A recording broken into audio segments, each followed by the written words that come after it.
وتواصوا بالحق وتواصوا بالصبر আল্লাহ রাব্বুল আলামিন বলেন পৃথিবীর সমস্ত মানুষগুলি ক্ষতির মধ্যে নিপতিত, পৃথিবীর সমস্ত মানবগুলি ধ্বংসের দিকে নিয়োজিত, ধ্বংসের দিকে তারা ধাবিত হচ্ছে, ক্ষতিগ্রস্ত হয়ে যাচ্ছে। শুধুমাত্র ওই সকল লোক ব্যতীত যারা ওয়াতাওয়াসাউ বিল হাক্কি ওয়াতাওয়াসাউ বিস সাবর, যারা আমি আল্লাহর প্রতি ঈমান এনেছে, বিশ্বাস স্থাপন করেছে আর হকের মধ্যে ছিল, সত্য পথের মধ্যে সে ছিল, কখনো সে অন্যায় করে নাই, অন্যায়কে সাপোর্ট করে নাই। যত বড়ই লোভ দেখাক না কেন, লালসা দেখাক না কেন, যতই টাকার পাহাড়ের দিকে তাকে হাত ছানিয়ে দেখ না কেন, পৃথিবীর কোন লোভ কোন লালসা তাকে পটাতে পারে নাই। পরকালকে ভয় করে, কবরকে ভয় করে, জাহান্নামকে ভয় করে। সে সারাটা জীবন হকের মধ্যে ছিল, সত্যের মধ্যে ছিল। আর কি করেছে?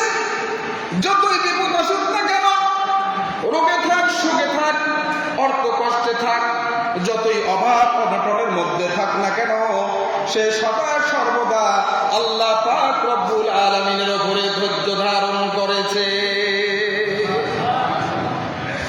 আমাদের কি ধৈর্য আছে? আছে ধৈর্য? পান থেকে চুন খসলেই মনে হয় যদি শক্তি থাকতো পৃথিবীটা ওলট পালট করে ফেলতাম। কি কি মনে হয়? যে 3.5 হাত বডি, তারই আপনার যে গরম, যে বেটা মরেছে নো কাটতে কাটতে গাঙ্গের পানিতে ভাসাই তুমি বেটা, বলে কিনা? বলে কিনা? এই বডির এই সাহস, এই শক্তি যদি একটা ফেরামের মতো বডি থাকতো, আল্লাহ জানে আমাদের অত্যাচারে এই এলাকার মানুষ থাকতে পারতো কিনা। কি বলেন? আপনাদের এলাকার কথা বলছি না ভাই, আমাদের আমাদের ওই দিকের কথা বলছি।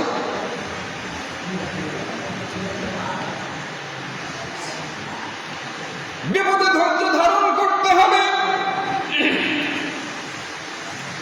আল্লাহ রাব্বুল আলামিন এই পৃথিবীতে যত নবী পাঠিয়েছেন, রাসূল পাঠিয়েছেন, মহামানব পাঠিয়েছেন, তারা সকলেই ছিল ধৈর্যের উজ্জ্বল দৃষ্টান্ত, ধৈর্যের প্রতীক। হযরতে আইয়ুব আলাইহিস সালাম, আমরা সকলেই তার নাম জানি। তিনি আল্লাহ পাকের একজন নবী। আল্লাহ পাক রব্বুল আলামিন তার সমস্ত শরীরে রোগাক্রান্ত করে ফেললেন, পোকা ধরে গেল, সমস্ত শরীরে পচে গেল, জরা জরা হয়ে গেল। একদিনও কোনো অভিযোগ করেন নাই, রব্বুল আলামিন তুমি আমাকে এত অসুস্থ রাখছো কেন?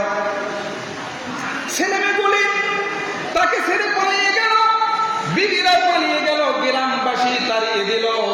অবশেষে হযরতে আইয়ুব আলাইহিস সালাম জঙ্গলে গিয়ে আশ্রয় গ্রহণ করলেন।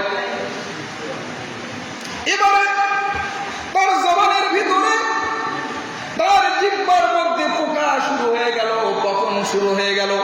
এতদিন কোনো কথা বলেন নাই, এবার তিনি মুখ খুললেন, রব্বুল আলামিন এতদিন কিচ্ছু বলি নাই, আমার কোনো দুঃখ ছিল না, আমার কোনো কষ্ট ছিল না, তুমি যা চেয়েছো তাই হয়েছে। তুমি যদি আমাকে অসুস্থ রেখে তুমি খুশি হও, আমি ইয়াকুবের কোনো দুঃখ নেই, আমি আইয়ুবের কোনো দুঃখ নেই।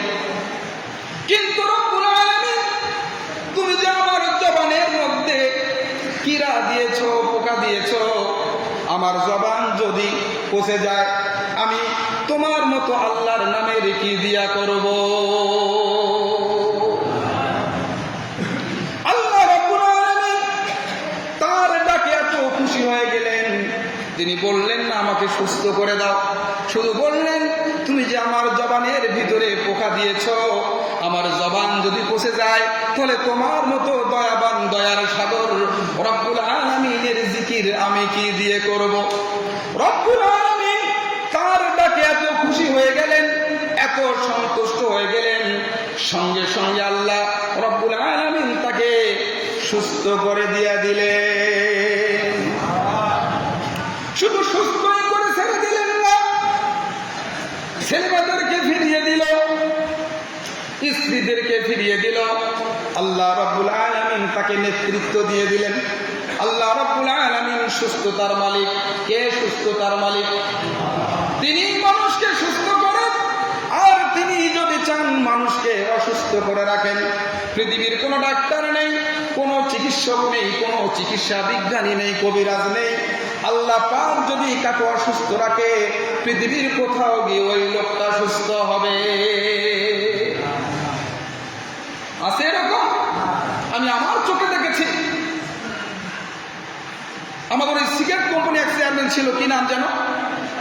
সাধু চেয়ারম্যান। এই যে কাজী সাহেব জানে, মাদ্রাজে গেলেন, ভাইটাকে নিজের কলিজা কেটে ভাইকে দিয়েছিলেন। হ্যাঁ, ভাই মোটামুটি সুস্থ থেকেও, সুস্থ হওয়ার পরেও আল্লাহ পাক তাকে আর পরিপূর্ণ সুস্থ করেন নাই, কয়েকদিনের মধ্যেই তিনি ইন্তেকাল করেছেন। আপনি কলিজা দেবেন? অনেকে বলে যে ভাই যদি তোমার কিডনি না থাকে আমার একটা দেবেন। আর আপনি দিয়ে কি করবেন? আল্লাহ যদি আপনার হায়াত পৃথিবীতে না রাখে, আপনি কিডনি দেন, লিভার দেন, কলিজা দেন, আপনি যা কিছু দেন, আল্লাহ যদি আপনার হায়াত পৃথিবীতে না রাখে, পৃথিবীর কোনো ক্ষমতা নেই আপনাকে একটি সেকেন্ড অতিরিক্ত এই জমিনের মধ্যে বাঁচিয়ে রাখে। যে